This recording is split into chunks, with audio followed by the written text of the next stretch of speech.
Just a little more than a week after accusing President Trump of using the N-word, former White House aide Omarosa Manigault Newman continued to call Mr. Trump a racist over the weekend. The one thing that I realized once I was in, that he was disingenuous about his commitment to diversity. He could care less if African-American civil rights leaders, anyone came to the table, because he had his agenda, and that agenda did not include advancing and uniting the African-American community. In fact, I believe he wants to start a race war in this country. Explosive comments. This just days after the president slammed Omarosa on his Twitter page, referring to her as a, quote, crying lowlife and a dog. Well, the Washington Post, there's a Washington Post article entitled, "I'm Not Going There." As Trump hurls racial invective, most Republicans stay silent.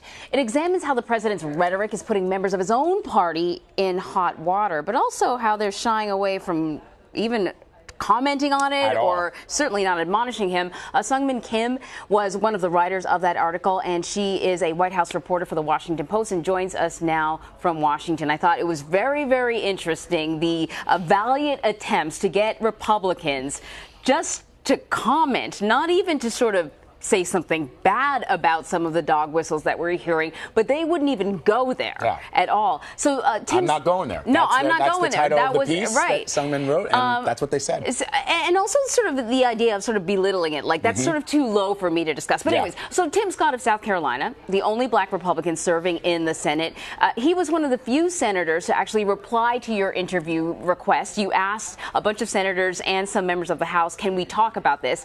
What did he have to say on the issue of race in the president?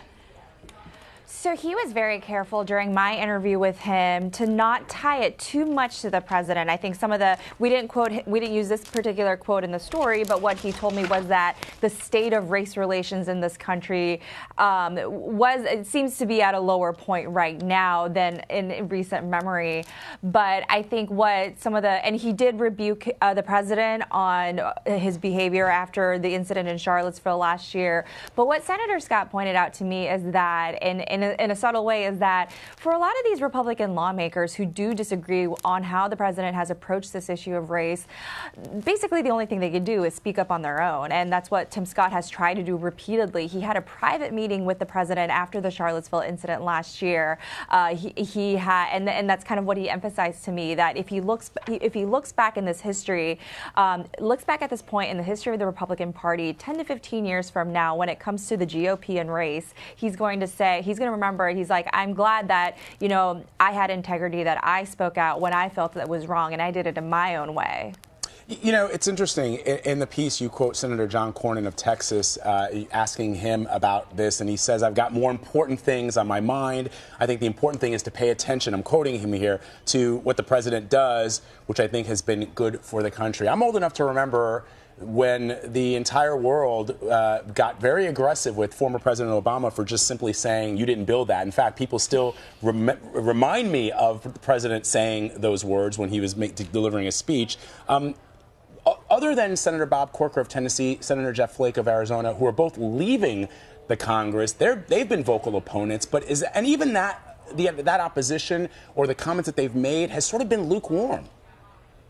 Exactly, and I don't think it's a coincidence that of the Republicans that we talk of the Republican lawmakers that we were able to talk to eventually, that the two sharpest critics of how the president has handled the issue of race are the two people who are leaving the Congress after this year. One was Senator Bob Corker, who in the story told me that this is he's upset about it, that this is the part of the administration's strategy to conquer and divide. This another quote that we didn't use in the story, but that what Senator Corker told me is that this is not the Republican Party that I know. This is not the Republican Party that I joined decades ago.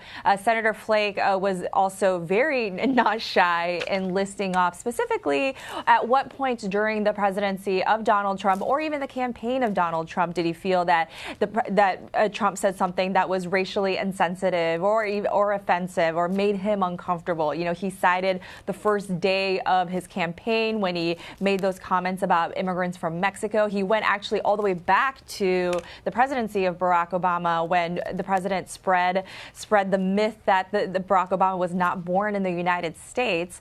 But it is surprising that, or not surprising, that the most candid lawmakers are the ones who are leaving, because there is a segment of the Republican population who responded those strategies, not necessarily the race-filled language, but the fact that the president is not politically correct, that the president is willing to, in the words of the voters, say it like it is, and people who are still, and the Republicans who are still in elected office are very cognizant of that. Yeah, I mean, part of the argument is that Republican lawmakers are being cautious because the president is very, very popular with the base, and they don't want to jeopardize their own support by crossing the president. But I want to ask you, is this something that's happening right now because we have this president that seems to break all the rules and it's fine? Or, does the Republican Party have a history of maybe being hesitant or cautious when it comes to discussing race? I think there's definitely a history that has evolved over time when it comes to this issue. But I also want to point out just how dramatic the switch has been, even in recent years, when it comes to Republican Party and this issue. I mean, it was not long ago, it was just in 2012 that Mitt Romney lost the Latino vote in significant numbers, and that spurred the Republican Party to take on comprehensive immigration reform, to do a full autopsy of their party to figure out just where we went wrong in courting minority voters and trying to figure out why minority voters were driven from the party. I remember when Sean Hannity, the Fox News host, said after the 2012 elections that we as a party need to do comprehensive immigration reform. I don't think that's rhetoric that you're hearing from him quite at this moment. But, just 4 years later, you had Donald Trump, who rose on a platform that was completely different than that, was able to win in key states, was able to win the presidency and court a lot of on a strategy of courting white men voters, white voters, like the working class voters. So a lot of Republicans tell me privately that they feel this is kind of a blip in the history of the party. But Donald Trump is the leader of the party, and you see how influential the rhetoric of the leader of that party can be, even when a lot of elected Republican officials disagree with that message. But Seung-min, in your article, and I encourage our viewers to check it out on the Washington Post website, you do point to a history going back to the early 1960s of incidences where perhaps some Republicans today are telling you it's a blip. And we all recall after Mitt Romney lost the presidency, or he attempted to run for president against Barack Obama, the Republicans talked about bringing in more people, more diverse people into the Republican Party. But in your article, you do point out, going back to the 1960s, the Southern strategy, for example, that was employed by Richard Nixon to bring in those Southern Democrats who were opposed to civil rights actions taken by LBJ back in the 1960s. Also, Ronald Reagan delivered a speech on states' rights near Mississippi, in Philadelphia, Mississippi. That is the town where those 3 civil rights workers were killed by the KKK. So they may be calling it a blip now, but in your piece you point out that there has been some historical antecedents, including, for example, Willie Horton, which was used as a campaign strategy by former President George H.W. Bush. And that's why a lot of times it's hard to square what they say privately with the history of the party. But I think, and also partly why the President Trump's strategy may have worked in the 2016 campaign, but you're seeing the backlash to that because the president has gone so far on the issue of race, whether it's particularly with his rhetoric, most notably after Charlottesville.